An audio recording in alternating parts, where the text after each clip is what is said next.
Speed passage संपादकीय start. Para. जगातील अनेक महत्त्वाच्या आणि निर्भीड वृत्तपत्रांप्रमाणे आयर्लंडमधील द आयरिश टाइम्स या वर्तमानपत्रासही भारतात मध्यम स्वातंत्र्य आणि लोकशाही संकोच होत असल्याचे आढळले.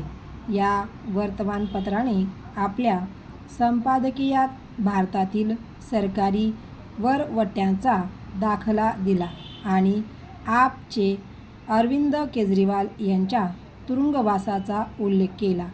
भारतात काँग्रेसचे मुस्कटदाबीचे कसे प्रयत्न झाले ही बाब देखील हे वर्तमानपत्र नमूद करते.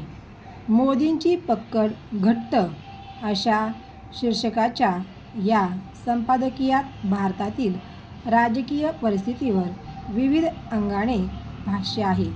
आपल्याकडे निवडणुका सुरू आहेत, या निमित्ताने लोकशाहीची जननी इत्यादी असलेल्या आपल्या देशात अन्य देशीय अनेक माध्यमांस रस निर्माण होणे साहजिकच. अशा काही महत्त्वाच्या